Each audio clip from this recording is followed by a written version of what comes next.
So welcome back to part 2 of the Aprilia RSV1000R rebuild. If you haven't had a chance to watch the first video, go and do that now. There's a link up there. It'll give you the context as to why this bike was in such bad condition. And quite a lot's changed actually since the last video. I've done loads and loads of work this week. I think I've clocked about 30 hours, 35 hours, something like that. So just to talk what's happened so far, and I'm going to show you this in more detail shortly. So from the front end, new front brakes, front tyre, front suspension. Front suspension was completely kaput. New front vent, clock's refitted. It's kicked up a few error messages that I'm going to have to sort out, but we've had our first start-up. New cockpit controls, new tank, which will give you a bit of an idea as to what fairings are going to go on. Top end filters, plugs, oil service, filters, gasket. No foot pegs at the moment, they're being sorted out. Battery, new solenoid to go on because that's knackered.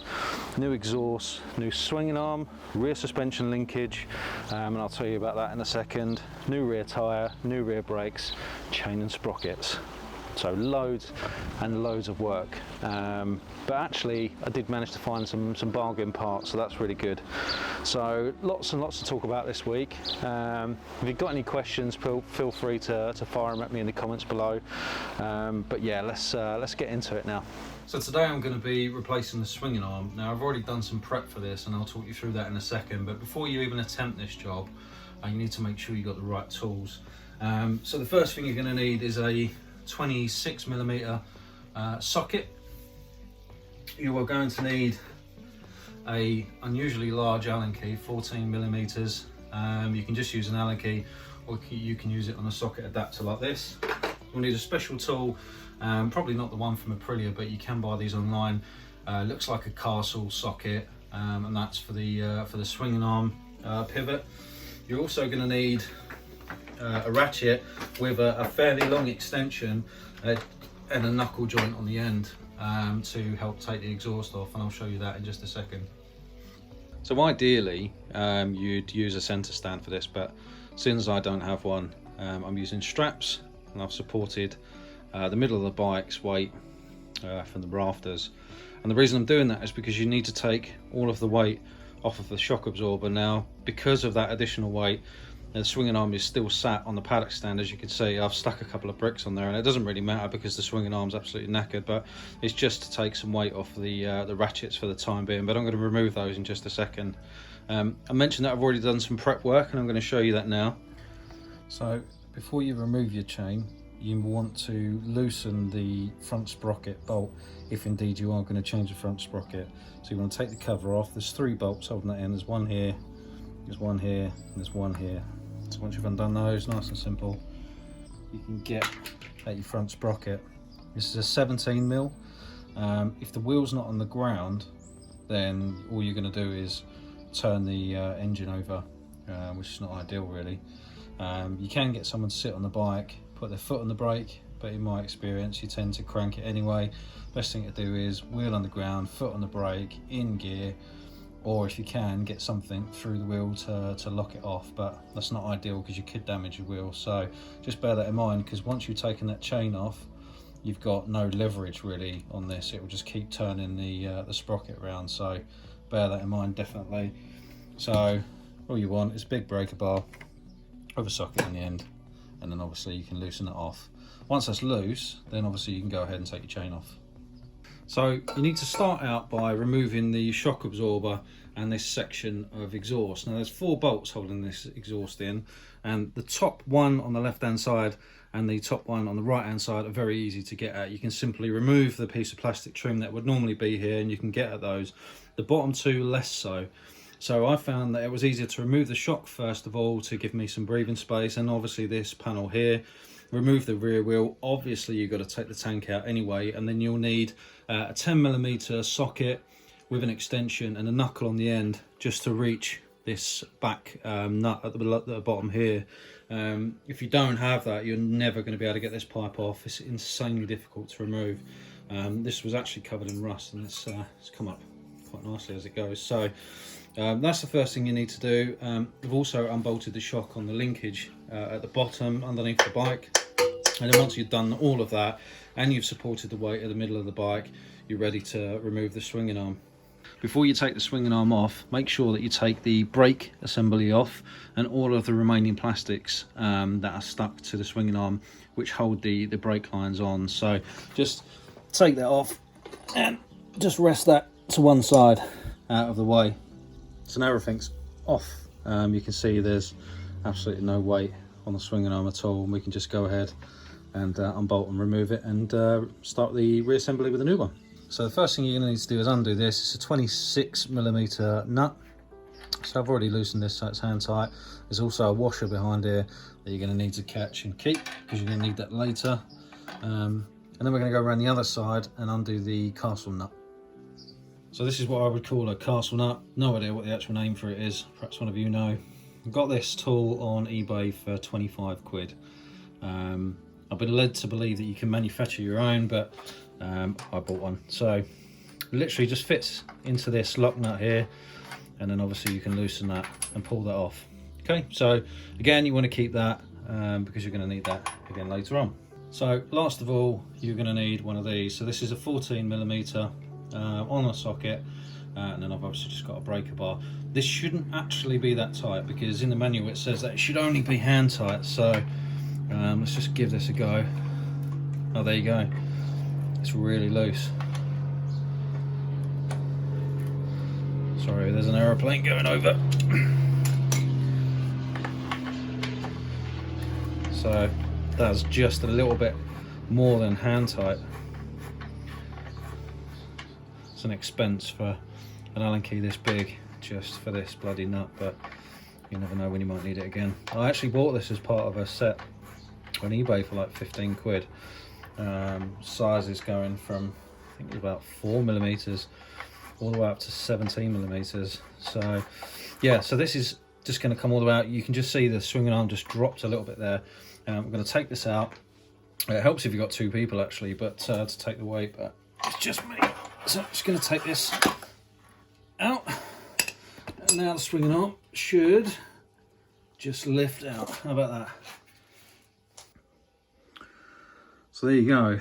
There's best part of 15 years worth of road dirt and grease and all kinds of crap down there. So while the swinging arm's out and I've got the back end up in here, I'm going to use this as a bit of an opportunity to get in there and clean out some of this crap that's in there, and maybe try and get at that exhaust a little bit as well, just to make life easier when I'm putting that back on. So okay, so I have cleaned all of the rear linkages, given the engine a bit of a degrease. So I'm just going to go ahead and start to refit my rear swinging arm. So I've got a new swinging arm. It's all clean and ready to go on. So I'm going to fit that on, and then I will start to put the bits back on one at a time, and I'll show you how I do that. So here we go.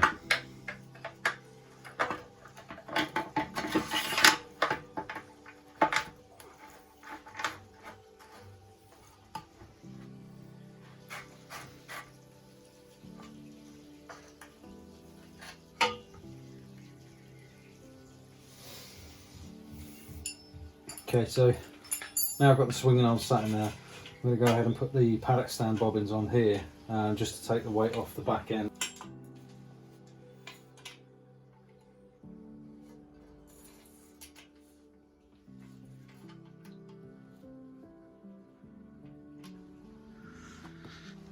Okay, so I've got my frame linkage done up.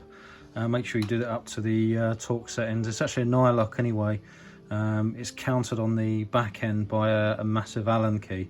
Okay, so before you fit your exhaust again, make sure, while you've still got some movement in your exhaust, you put the lower linkage bolt in, which is here, into the swinging arm to connect the linkage. If you don't have that movement, guess what? It completely blocks that nut and you can't get it done up, which means you'll have to take your entire exhaust off again, which is exactly what I have had to do. So I've got my swing arm in. It's only hand tight at the moment.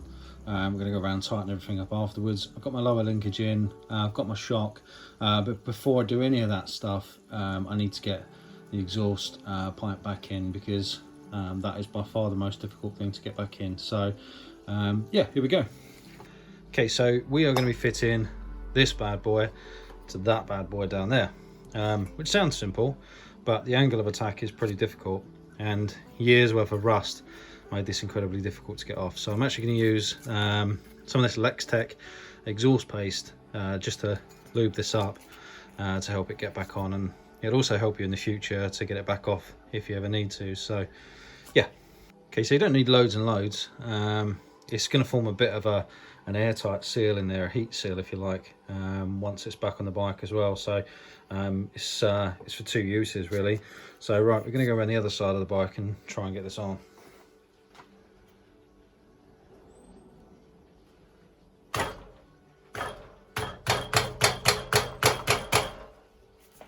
So for anyone at home right now thinking this is an easy job, you are wrong.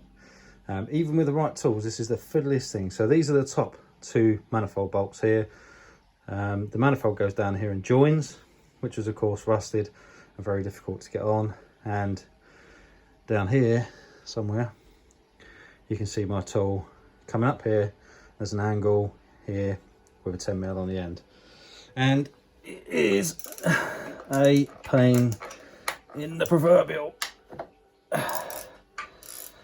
So this nut here, top right, is the hardest one to get at. So this is the setup I'm using. So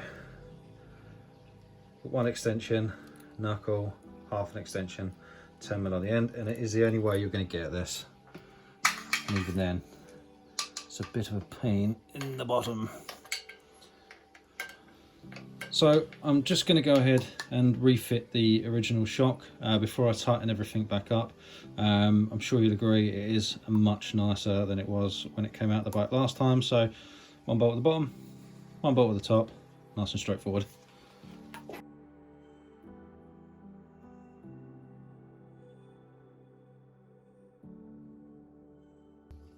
So one nice shiny swing arm, one nice shiny Sachs shock, bolts are all in, everything's hand tight. I just wanted to make sure that everything went in. So now in theory I should be able to put the swinging arm onto the paddock stand and it should take the weight of the bike. But before I do that, I'm just going to go ahead and tighten everything back up. Remember last time this was only really done up hand tight, so I'm going to give it a few more twists. The thread shouldn't protrude out of this side, so when you look down the side of the swinging arm, you shouldn't really be able to see thread. So that's okay. I'm just going to give it one last little turn. So I'm going to give this one little crank, as before. Okay, there we go. Then we got the castle nut to go back on, or whatever it's called.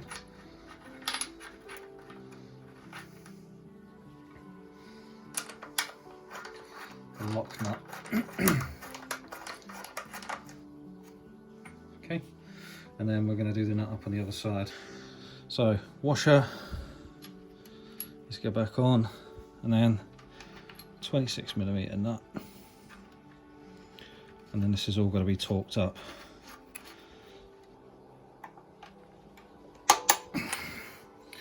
Okay, so we should now be able to take the weight of the bike on the paddock stand.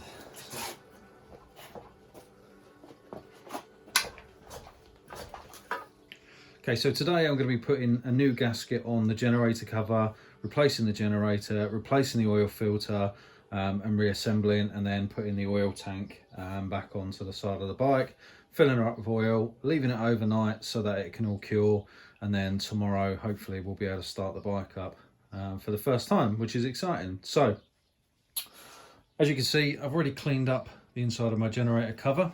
The generator just sits here, it's like a giant magnet.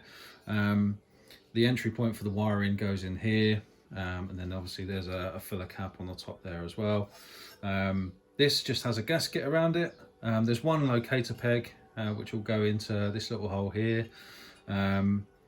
Don't really need to use any gasket sealant on these. This one had so much gasket sealant, I think that might have actually been the cause of the oil leak itself. I'm just going to pop a little bit of gasket sealant around the top here where the electrics go in, but the likelihood of oil seeping out there is very, very low. Then I'm going to prime the new oil filter. So there's two different types of oil filters on an Aprilia RSV. There's a long one like this one, and then there's a short one like that. And the way that you can tell the difference between what you need is by the actual cover that goes over here, or just by taking it out and actually having a look. But this one definitely takes a long one, so I'm obviously going to replace that and then top up the oil. So yeah, first thing you've got to make sure that you do is clear off all of the old gasket material and any gasket sealant. So what I've actually done is gone around the edge of this with a Stanley knife blade, just to get rid of any of the nastiness that was on here. If you leave anything on, you're ultimately going to end up with oil leaks. You need to do exactly the same thing on the bike as well. Make sure all of that area is completely clean, completely dry before you go ahead and put your new gasket on. So the gasket itself, it's like that. It doesn't really cost a lot of money. Some people try to get away with not using the gasket, but you need the gasket for the thickness, okay? So always use a gasket. Don't just try and get away with using gasket sealant. It's a cheap way of doing it, but it won't last. So, okay, we're gonna go ahead and put this on now. Right, so first thing I'm gonna do is try and locate this gasket before I do anything else, because it looks like it might be a bit of a pig to get in place, because it actually has the hook over the top here, believe it or not.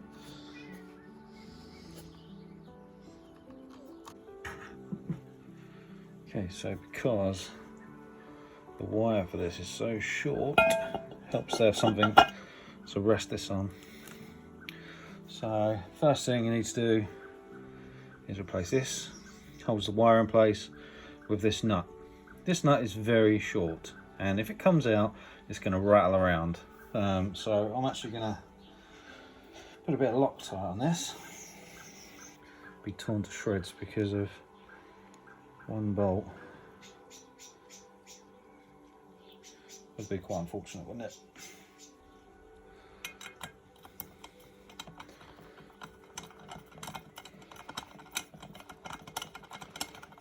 Okay, so I'm just going to use some liquid gasket just in this little crease here. It doesn't need too much. It should sit flush and it should be covered by the gasket, but I just want to make sure that it does get a good seal. So there are other gasket sealants out there. This is just I think it's Granville. It's a clear fluid, which does actually make it slightly more difficult to see where it is, but I'm just going to go ahead and make sure that this seats properly in here. So you can see already we've got a bit of seepage. It's going to squidge right into there. It's rubber anyway, so it should be fine. So last thing is obviously to bolt the magnet back in there. It is just 3 mounted bolts as far as I can remember. Yes, which need to be aligned properly.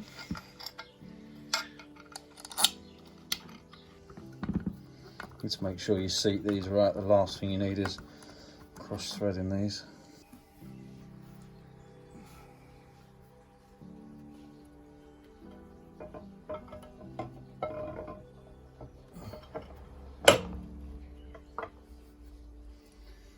Okay, so I've got all the bolts back in and they're just hand tight at the moment. Some manuals give you an order in which to tighten these up.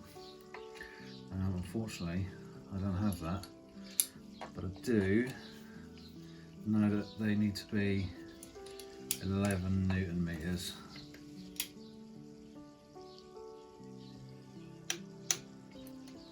Need to be really careful with these because it's so easy to over tighten. Okay, so next up I'm going to replace the oil filter. Goes in here. I've already said you need the longer one for this particular bike. Here it is. That end goes inwards. There's a bit of a seal on the end there. Need to prime that with a little bit of oil and just to give it a little bit of a seal as well. Then you're just going to need to put the cover back on. You can see that there's a rubber O-ring on there. You need to be careful to check that because if it's perished, you're going to have a big oil leak. And then there's 2 Allen key bolts to put on afterwards. So I'm just using Motul 5004 stroke 10W40. It is a, I think it's a semi-synthetic oil. There's various different recommendations depending on who you speak to, but I've always used semi. Yeah, semi. And I've always been happy with that. So I'm just going to put a little drop in there. It's not too much because it's just going to piss out everywhere. So we're just going to prime that. A little bit of oil on the top there. You can see it already soaking in. So let's get that in. Okay, happy with that. Get the cover on. Again, be careful with these not to over tighten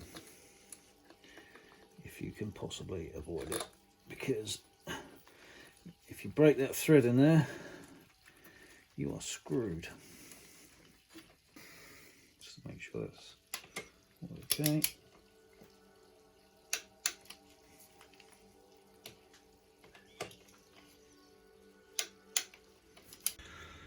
Okay, so I've got the oil tank back on. That's all bolted on, ready to receive some oil. We've obviously got the filter now fitted, and we've got the gasket done. So the last thing to do is to replace the clutch slave cylinder. Now these are known to be problematic. It's quite dirty inside. I don't know if you can see that. So I'm going to give this a bit of a clean up before I bolt it back on, and this is going to need bleeding later on. The other thing we need to do at some point is fit the front sprocket, but I'm waiting to do that until I've put my new rear tyres on, and then I'll do all of that at once, so I don't need to keep taking it on and off the bike. So yeah, I'm going to give this a clean up and then we'll go ahead and fit it. Okay, so the slave cylinder sits on top of this metallic, almost like a gasket. So the gasket is also part of the front sprocket cover. There's 3 bolts here that hold the front sprocket on, and then 3 supplementary bolts that hold the clutch slave cylinder on. It's not always easy to seat this, so be patient. Just rock it up and down, and then make sure you torque these nuts up, and then obviously you'll be ready to bleed. And then obviously you've got to keep an eye out for any leaks whilst you bleed in the system. Okay, so I'm going to go ahead and bleed the clutch slave cylinder, and obviously the fluid will be in here. Before I do that though, I'm actually going to take these levers off, because they're just going to make it a pain in the arse to do. So there's a bleed nipple at the top here for the master cylinder, and there's obviously a bleed nipple down the bottom. Okay, so the levers I'm going to fit are pattern parts from Bike It. Been ordering parts from them for years. Trusted supplier, about 25 quid. So it's quite straightforward. Let's take the standard levers off. Let's go ahead and unscrew this grub screw here. Okay, so there's the nut off the bottom there. That's what's just come out. And there you go, there's the lever and the push rod for the clutch.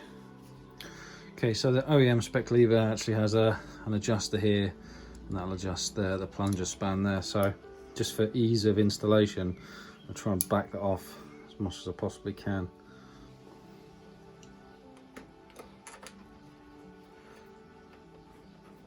Okay, so depending on how you're doing this, you may or may not need to bleed from up here first. This didn't run out of fluid up here, so in theory the clutch master cylinder should still have some fluid in it. However, there is no oil at the bottom end for us, because obviously we took the slave cylinder off. So there might have been some air that's been pushed back up to the top of the system. So I think what I'm going to do is I'm going to leave this one. I'm going to bleed from the bottom and try and get all of the air out the bottom that way. So I'm all set up to bleed the clutch. I've got a 10mm spanner, a ring spanner over the top of the bleed nipple. I've got my non-return valve, something to catch the fluid as I bleed it through. I'm going to try and just bleed it from the bottom. Hopefully I'll be able to take any air out of the master cylinder if there is any, though I might actually need to bleed it from the top. So important thing with this is loosen the nut, pump once, hold it in, tighten it up, pump back up with the lever, and then repeat. And all that will do is it will push the air down out the bottom, then you seal it back up to stop the air from getting sucked back in again, then you push the fluid back down again.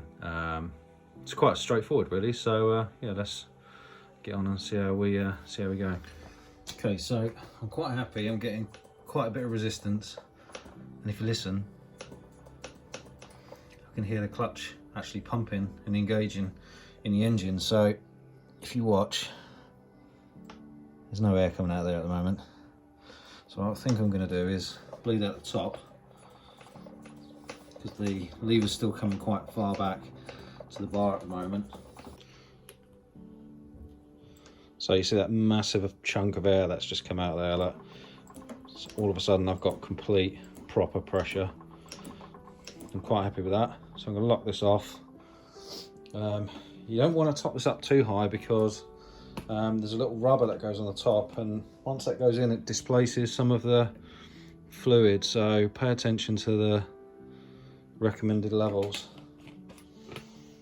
If you need to take any out because you've topped it up too far, just get a bit of this ultra absorbent cloth or something like that, just dab it in there and it'll absorb into it. So there's a little rubber stopper there, and then obviously the reservoir cap. These are all made by Brembo. They're nice parts actually, they're well made. One last thing, just make sure you put your dust covers back on. If any shit gets in there, next time you bleed it'll push it down into the system, and you don't want that. Okay, so next up I'm going to be replacing the spark plugs. So you can see one of those is here. I'm going to be replacing them with Iridium spark plugs. This is actually a DCP R9EIX, which is an Iridium. Comes pre-gapped, so there's no need to dick around with that. So we're just going to go ahead and take that out. It's a 16mm plug, so hopefully it should be simple enough. Okay, so it's the old plug. Don't look too bad, to be fair. It's been running on standard cans, so it's probably just due a change. So yeah, they're non-iridiums, I think. What are they? DCP-R9. Yes, okay, so these are just standard plugs, and the new ones I'm putting in are actually Iridium. Okay, so in order to get to the front cylinder, you have to remove the airbox.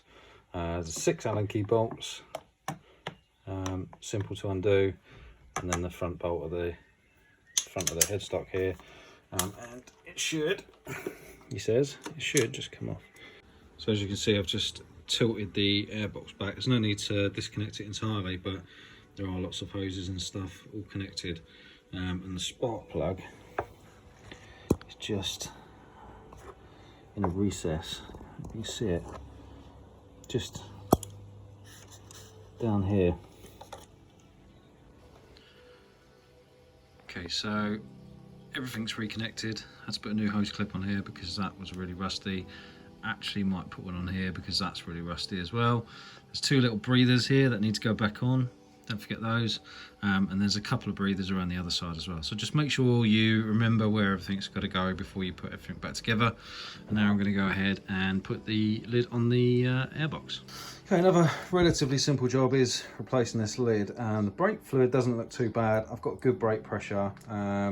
So I might not need to bleed these through, but I might just give it a little bleed through at the top, just to make sure that everything's all good, given what we saw with the clutch side. I bought a new one of these. You can buy a complete Brembo kit from Aprilia actually for about £25. And what you get is a nice new lid, all new seals, and then obviously the bolts that go with it. So I got these from Ultimate Parts. I don't think 25 quid is too bad, and this one is particularly nasty, and it's only a matter of time until you lose any kind of seal. So really straightforward. It's a crosshead screwdriver, and then it's a like-for-like replacement. But we'll see what the fluid looks like when we get this off anyway. It might be that this lid would clean up because it's only plastic. So I've got my new nuts in there, and I'm just gonna thread these bolts through and tighten those up. Of course, I probably will need to get access to this later if I'm going to bleed them through, but for the time being, get this on. Okay, so next time I'm going to fit new grips. So you can see I've already pulled these off. This particular one, because it's a throttle, has a little cam that fits inside here, so I'm actually going to need to undo the throttle assembly. Then this whole sleeve will come off after I've undone the nut on the end. The clutch side is a bit more simple. You literally just undo the nut, slide it on with a bit of grip glue. So I'm going to go ahead and do that now.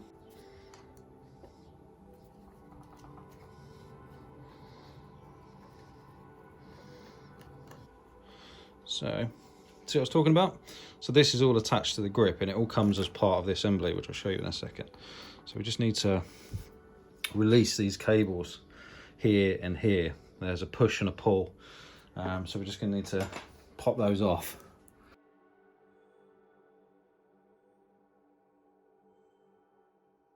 So I'm not too worried if I break the cam in removing these, because actually you get a new one with the new grip anyway. So just to make my life easier, I'm just going to pop them straight up. Might actually break the plastic on the way, but like I said, not going to be using it again, so it doesn't really matter.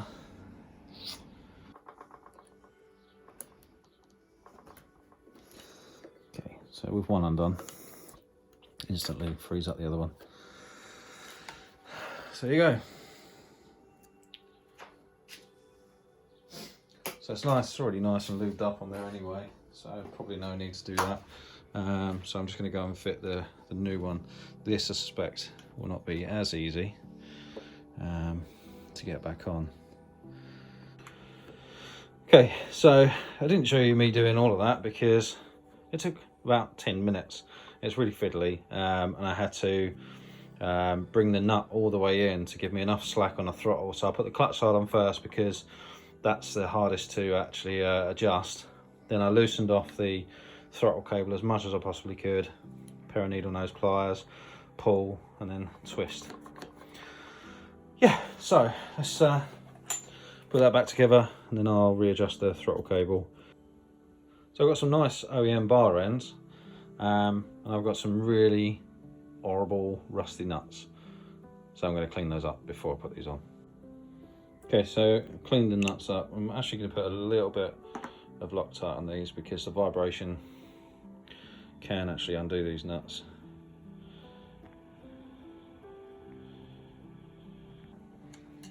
There we are, one nice new standard looking throttle assembly. Okay, on the clutch side things are far more simple. You just need to remove this 24mm nut, get your grips and a little bit of grip glue, run the grip glue down the tube and have something at the end to catch the excess. Okay, so I'm just using just a generic, I think it's made by Renthal grip glue. You're just going to run it down the tube. Don't need too much actually. You're surprised at how easy this stuff is to stick, and how crazy some people go with it. It's quite nasty stuff actually. It gets everywhere, it goes really stringy and horrible. So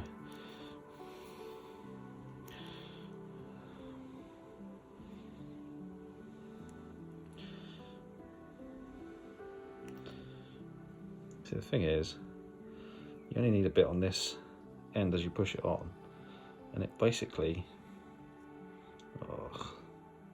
nasty. It basically runs it the whole length on here anyway, so all I'm going to do is put a little length of it on here like that. And then be ready with my bog roll as we slide it on, so it's obviously self-lubricating. Just keep giving it a twist as you're putting it on to spread it across the whole bar. Just be careful because you can see that, like, it will twist. It'll look a bit naff. So the further you get on, the harder it gets. You need to make sure, there we go, like I said, using out the end, you need to make sure that you got good clearance to where the bar end's going to go. So you just need to make sure that the end of the bar is protruding. Oh, gross, look at it. Okay, so there you go. One cockpit that has returned to some form of normality. It's looking a lot nicer already. So the next thing is to refit all of the front end clocks because that was damaged before. Get all the sensors reconnected, get the clocks reconnected before I go ahead and put the battery and the tank back on. Okay, so I figure before I go ahead and put the clock mount back on, since I've got to change the forks, it seems more logical to do that before I put the clock bracket on, because it gives me a far better level of access to the forks. So I've removed my front wheel, I've suspended the front of the bike from my rafters. It is better if you've got an ABBA stand, but I haven't got one. But I've done this before and it works absolutely fine. So to take out the forks, you need to loosen 2 sets of pinch bolts there, here and here. Now before you slide the actual fork leg out itself, you want to make note of how many rings you've got at the top here if you want to go back to your standard suspension. They can be a bit difficult to remove initially. You need to twist and pull them down progressively. Be careful. Sometimes helps to have 2 people to do the job. Okay, so I've inserted my new forks. I actually had to use a screwdriver at certain points to just prise the fork clamps open a little bit. Needless to say, they're designed to fit in there quite snug. So a little bit of manipulation and they're in. Don't forget to make sure that you put the left and the right forks in the right places. Otherwise you'll be very disappointed when you go to bolt your brakes on. So now I just need to torque them up. I think the torque setting is 22 Newton meters on the upper and lower triple clamps, so I'm going to go and do that now. So now I've got these forks off, you can see just how bad the corrosion was on them. Now a couple of people have said that they think it's probably from brake fluid, but I've never seen brake fluid that bad, you know, damage a fork. But I guess you don't really know how long it had been dripping down on it, but yeah, it's not good. Okay, so there's a couple more bits to do before I go and put the front wheel and the brake pads back in. The V piece at the front here, as you can see, is damaged, so that's got to come out. Got a new one of those. That's a really easy job. I'm going to give all of this a good clean up underneath here, surveil any damage I haven't seen. Then I'm going to clean the brake calipers up, put new pads in that, get the front wheel back on. I've already got the new tyres fitted, and then that should be the front end pretty much done, ready for the clocks. Alright, so one of the last things I've got to do before I put the front wheel back in is give these a good clean up, and I'm actually going to change the brake pads. They look like they've been in there for quite a long time. These are obviously Brembo. You've got 4 pads per caliper, so 8 pads in total. I picked up a set of EBC HH sintered pads, used them loads of times, good brand, you know, kind of middle of the road in terms of price. I think they're about £55 for a complete set. So I'm going to go ahead and take the old ones out, and then I'm going to install new ones.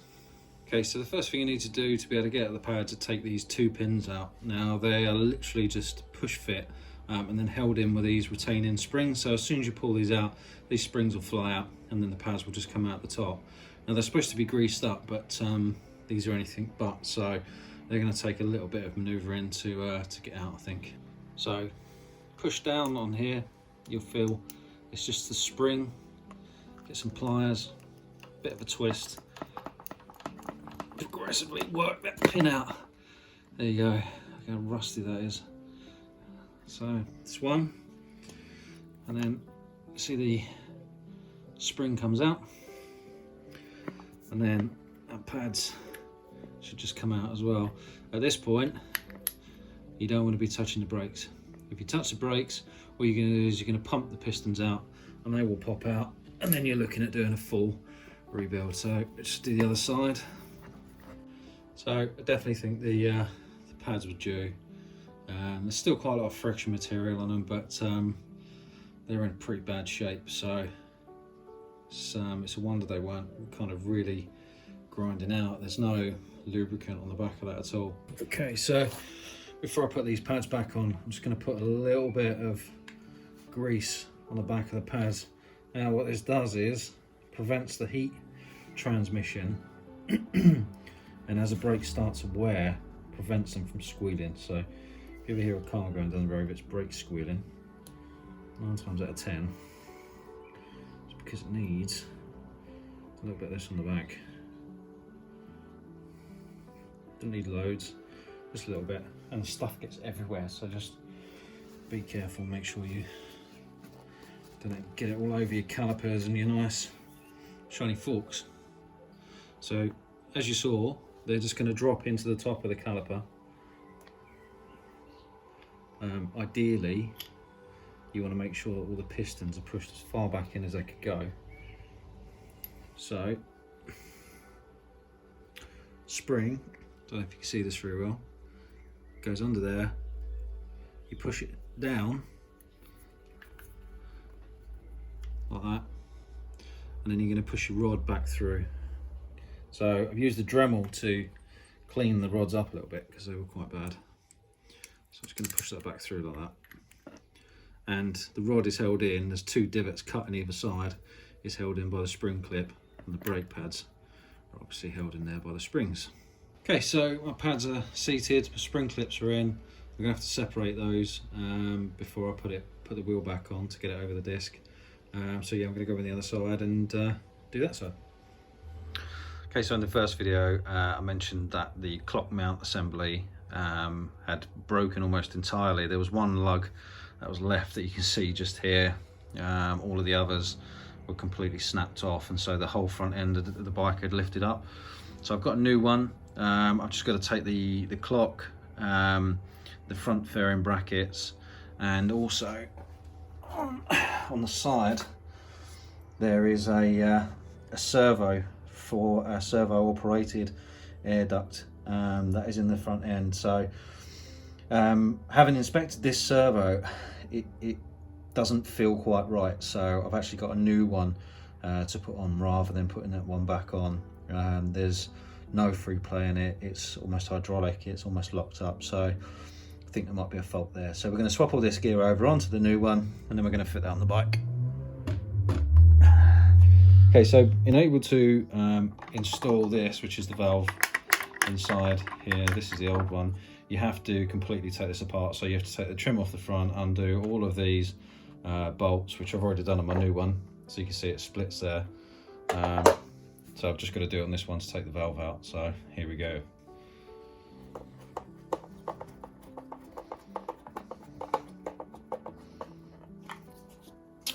So it's one complete airbox, including moving valve on a spring, as you can see there, and don't forget the air sensor there as well, and there's a screw that needs to go in there just to hold that in place.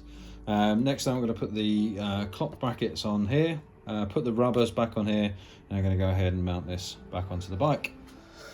Right, okay, so I've reinstalled my clock brackets. Like I said, there's only 4 bolts that hold all of this assembly together. The thing you've got to be really careful of with this is that all of the hoses go to the correct places. So you just got to make sure that you're checking the diagrams to make sure that everything is as it is supposed to be. So that's the last one. So there's 2 pieces of trim that go on the swinging arm, well 3 actually, but the 2 that I've removed is underneath here, which supports the brake cable and brake switch lights. Then obviously you've got the chain guard, and then I've removed the hugger as well. I'm going to leave the hugger off just to make my life easier while I'm fitting the chain and sprockets, and then that can go on last, and that just bolts in through the top.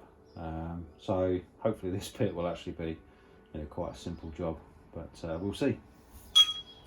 So there are loads of different ways of removing a chain, but given the fact that this one is completely knackered and the swinging arm is coming out, I'm going to use a Dremel with a cutting tool on the end.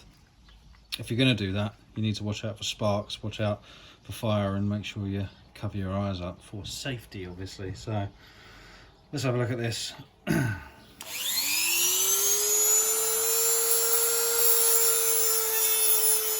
So my original plan was just to grind the tips of the chain off so that I could pull one rivet off, but these are welded to the bike basically, so instead I chose to cut through the link itself, which is also fine. I'm not going to use this again, so I'm just going to go ready on the other side now and cut through the other side of the link, and then we can take the chain off. So I've decided to stay with the OEM gearing just for simplicity.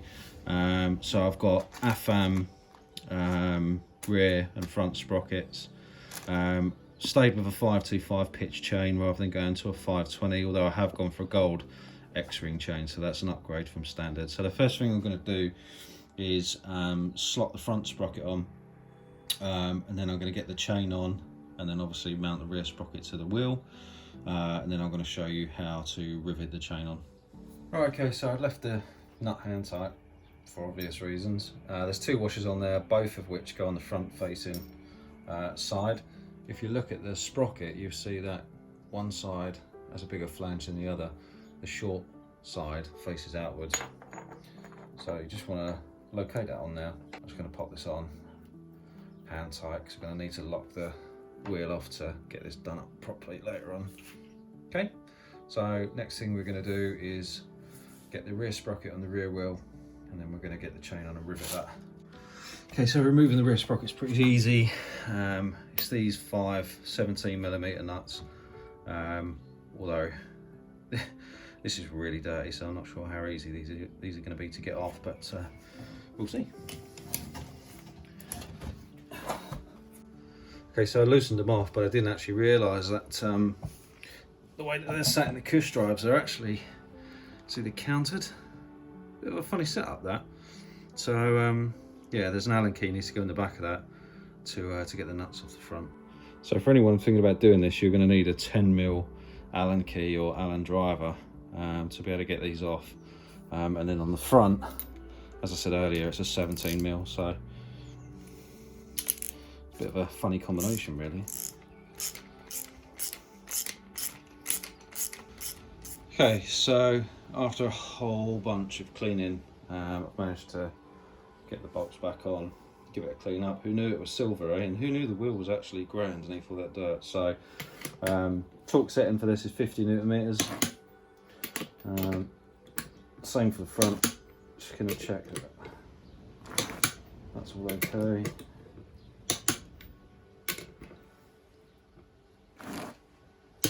Good. So we're going to go ahead and fit the wheel, and then we can put the chain on. Okay, so one of the easiest things you can do to help yourself when you fit in new chain and sprockets, or chain, is to back off the wheel nut as far as you possibly can, so you can get the axle as far forward as you possibly can, and then obviously you adjust this afterwards.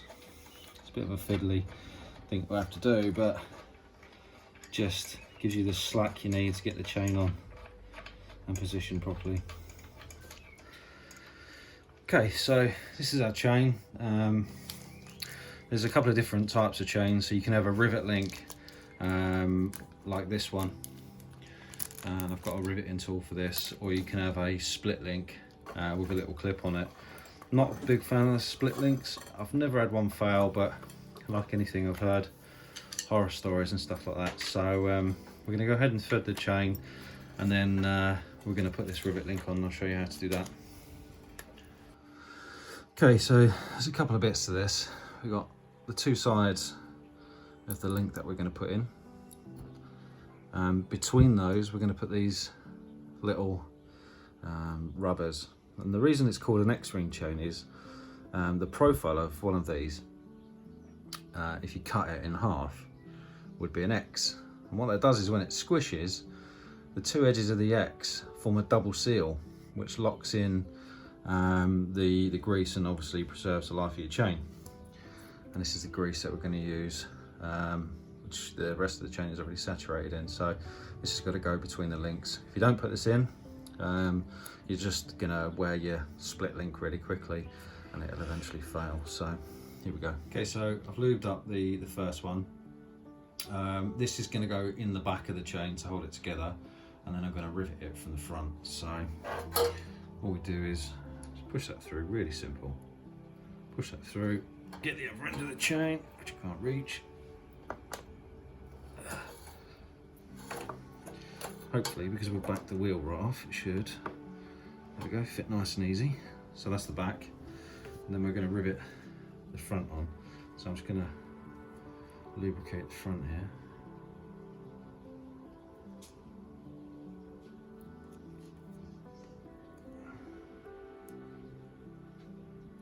matter if you use a bit too much, it'll all squeeze out in the end. Get my 2 rubbers on there.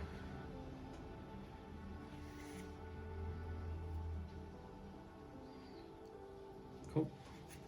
And then I'm just going to lightly position this on the front before I go and get my chain riveting tool. I should just sit there for a second. So it's easier to explain to you how this tool works before I actually put it on. So there's 2 pieces inside that go either side of the link and lock it in place, and a bolt goes through each hole, so that holds everything in place. And then there's 1 piece that you screw in that will round off these edges and push the rivet link together. So what that actually looks like is, so you've got the front plate here with a bolt through it already. Put my upper plate on, and then I'm just gonna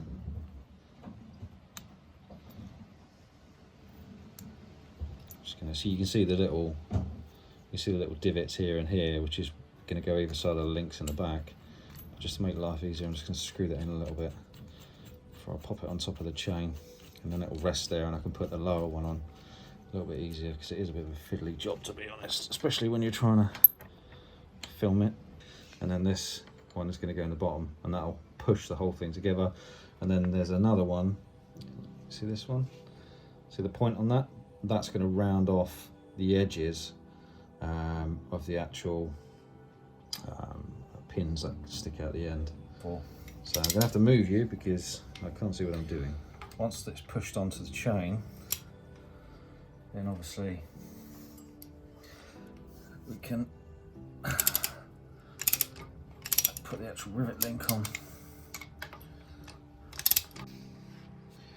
So I don't know if you can see from here, but inside here you can see that it's now pushed through and it's protruding, and what we're going to do is round that off or fold it over using this tool.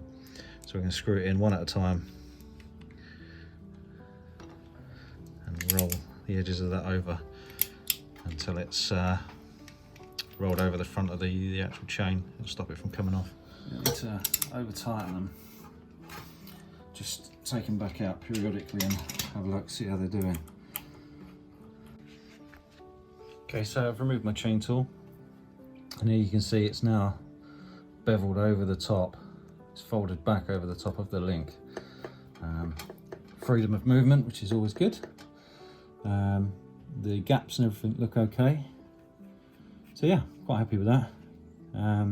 Just now need to readjust the wheel. So when you're adjusting the chain, you're looking for about 2 to 2.5 centimeters worth of upward play.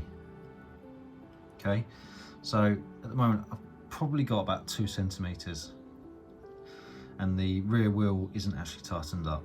So when the rear wheel is tightened up, this is going to lose some play. So you want to be on the safe side of 2.5 centimeters. So 2.5 to 3 centimeters with the rear wheel undone, and then when the wheel's done up, you'll just get your last bit of tension. Okay. So at the moment you can count 1, 2, 3, 4, 5, 6, and I've just pushed forward of the 7th line. You need to make sure that you're the same on the other side. So if your wheel's out of alignment, you're going to get uneven wear and everything. So you want to make sure that that's all aligned. Okay, I'm quite happy with the amount of giving my chain. I'm just going to go 1 turn more. That's it, spot on. Okay, so with the rear wheel installed, just checking that it's freewheeling. Let's just pump the rear brake back up, make sure that works. Cool. Gonna refit the hugger. So I'm about to fit my fuel pump to my new tank, and there's a couple of bits you need to watch out for this. So it does have a rubber seal around it, but it would have originally had some sort of gasket sealant, which you're going to need to remove and put some more gasket sealant on it. The other thing is the build up of this crap at the bottom, and that's why they tell you never to run your car out of fuel, because it sucks all of this into the system. So I've cleaned it up as best I can. I'm going to go ahead and put some gasket sealant on and then bolt that to the tank, give it a little while to cure.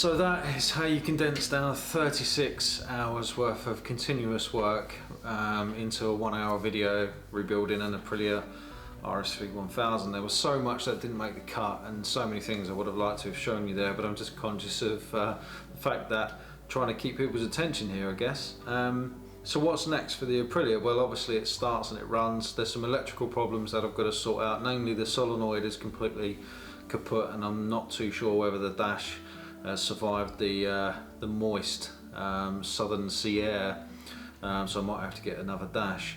I've got all my bodywork. I've got factory bodywork with some carbon fibre and bits to go on, so that's really exciting, but there's a few bits missing that I've got to source. If you're swapping over the old shape to the new shape, there's some modifications that you need to make with the lights and stuff, so I've got to do all of that. Then of course it's road test time. There's bound to be something else that comes out of that, MOT, and then once I've done that, got to be a full ride review. I'm really excited. The bike's pre-sold and I know the new owner very well. He's looking forward to getting his hands on it, so it'd be good to get his reaction when he first gets out on the bike. So I hope you've enjoyed the video. I appreciate it's been quite a long one, but I really enjoyed making it. So if you like, subscribe, share the video. I'd love to hear your comments below about your experiences with the Aprilia and anything that you think I might have missed. And yeah, I look forward to seeing you guys again soon on the next video. For now, take care.